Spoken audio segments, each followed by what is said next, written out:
Welcome back to the deep dive. Today, we are going a little deeper than usual, not into headlines, but into the actual architecture of how we know things. We're talking about research methodology. Exactly. And specifically, if you've ever read a study and just felt like something was missing.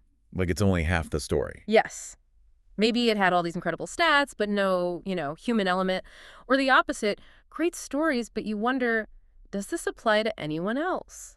Well, this deep dive is for you then. We're focusing on the approach that basically says, why choose? The mixed methods approach. Which is all about blending the qualitative, the stories, the context, with the quantitative, the numbers. That's a perfect way to put it. Yeah. Our mission here is really to give you a clear map for understanding how this approach works as a powerful solution for really complex problems.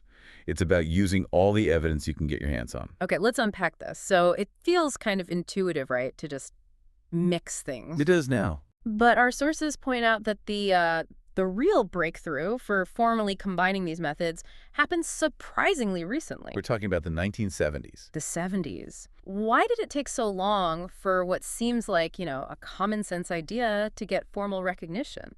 That's a great question. And it really speaks to how entrenched the different camps were in academia back then. The paradigm wars. Paradigm wars, exactly. Sure. You had the quantitative purists who really believed that only hard data, only statistics could give you objective truth. And on the other side, You had the qualitative purists arguing that, no, you need rich contextual stories to actually capture human experience. And they did not always see eye to eye. it sounds like you had to pick a team. You really did. But in the 70s, something started to shift, especially in more applied fields. Where they were dealing with real-world problems. Right. Problems that just didn't fit neatly into one box. Yeah. They're realizing, if you only do a survey, you might know how many people feel a certain way. But you have no idea why. None. And if you only do in-depth interviews, you get that deep why for maybe a handful of people, but you don't know if that scales, if it's a wider pattern. So the practical need for real answers started to break down those old walls. Precisely. And the concept that gave everyone a shared language, a justification for building that bridge, was a term called triangulation. Triangulation. And that's the key.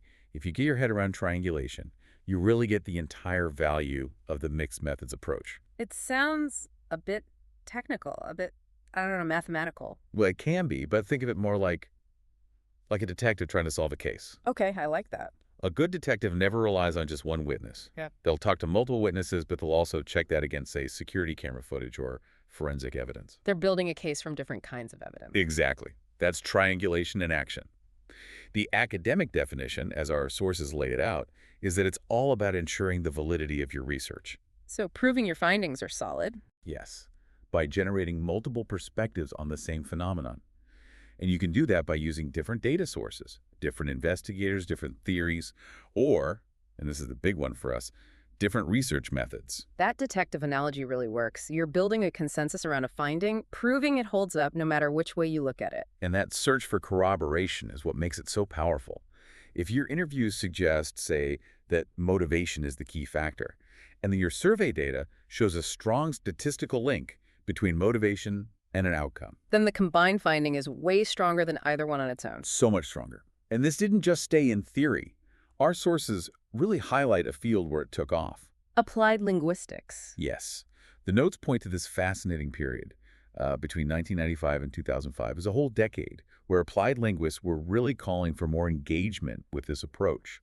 They called it the suitable research methodology. Why linguists, though? What were they struggling with that made this so suitable? Well, imagine you're trying to figure out how adults learn a new language. A purely quantitative study gives you test scores, before and after. So you can say this group learned 20% more. Right, which is useful. But it doesn't tell you how. It doesn't tell you why. A linguist needs the process. They need to see the social interactions, how learners react when they make a mistake. The messy human stuff. The messy, crucial human stuff. So they realized they needed the test scores, the quantitative, but they had to combine it with classroom observations or student diaries, the qualitative. So they embraced it because it was the only way to get possible solutions for the problems they were studying. It was the only way to break the deadlock. Perfectly put. That makes a lot of sense. So if that history gives us the why, let's dig into the how. What are the main characteristics that make this approach so appealing? We can really break it down into three key features. And they all kind of build on this idea of getting beyond the limits of a single method. Okay, what's the first one? First is simply expanding the understanding of a complex issue. Broadening the scope. Exactly. You're not just measuring one thing. You're looking at the outcome, the process, the context, all at once. And that just enriches your ability to draw a really nuanced conclusion. You just see more of the landscape. And the second characteristic brings us right back to that key idea you mentioned. Corroborating findings through triangulation. Yes. So why is it listed again here as a characteristic? Is it not just the foundation? Well, it's because it's a deliberate design choice. Mm-hmm. It's not an accident. The sources make it clear that a good mixed method study is designed to be an effective strategy for confirming findings. So you build it in from the start. You build it in. It's your explicit check on validity. If your survey, your interviews, and your observation data all point to the same conclusion, the odds that you're finding is just some fluke, some error in one of your methods goes way, way down. Which is the goal, increasing confidence. Hmm. Okay, and the third characteristic is interesting. It's more practical. Reaching multiple audiences. I really love that this is included because we so often forget about who the research is actually for. Different people, different stakeholders, they value different kinds of evidence. Right. A policymaker might want to see the big numbers from a huge survey. But a teacher or a doctor, they might want the detailed case study that feels real and applicable to their work. So a study that only has one or the other might not connect with everyone. Precisely.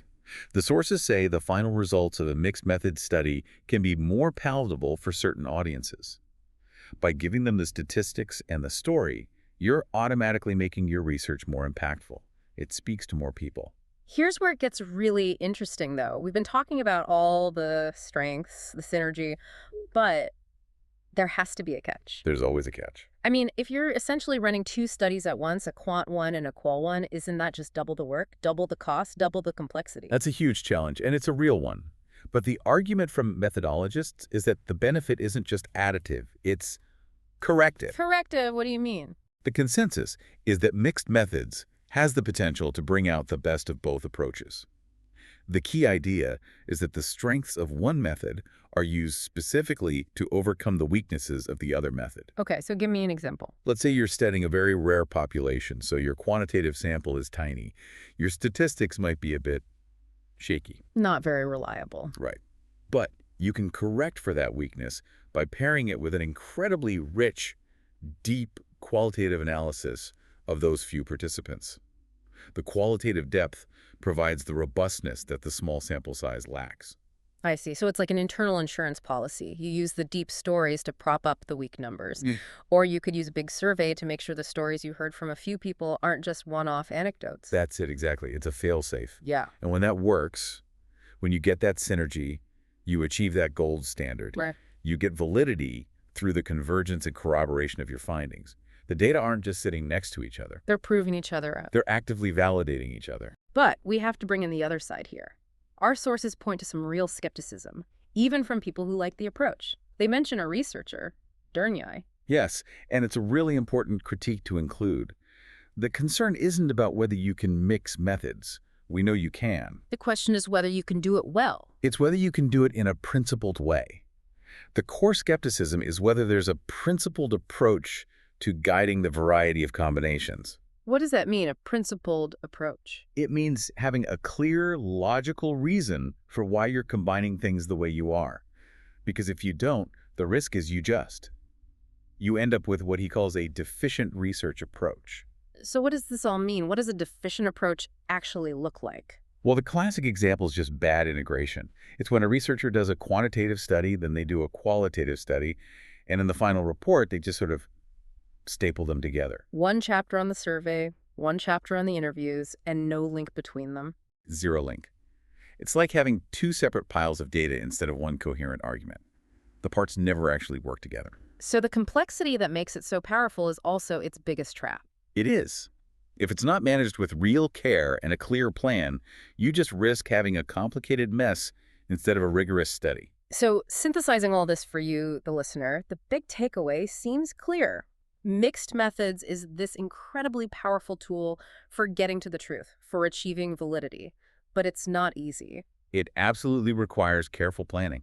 It offers this amazing path to tackle complexity, to expand your scope, to cancel out the weaknesses of your methods, It gives you the numbers and the story. which makes your results more robust, more convincing, and easier to communicate to the people who actually need to use them. It really sounds like the kind of thing that separates a truly disciplined researcher from someone who, I don't know, just likes collecting different kinds of data. I think that's right. The reward is that convergence.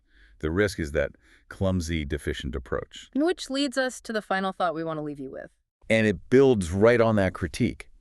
If the whole point is this beautiful synergy, using strengths to overcome weaknesses, the real question is about that plan.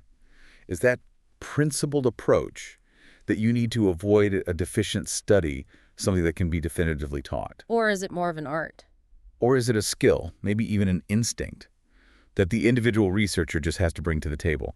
When you decide to mix methods, are you always trading a certain amount of methodological certainty for a much broader scope? Is the risk of deficiency just the price you pay for the potential reward of convergence? That's something to think about.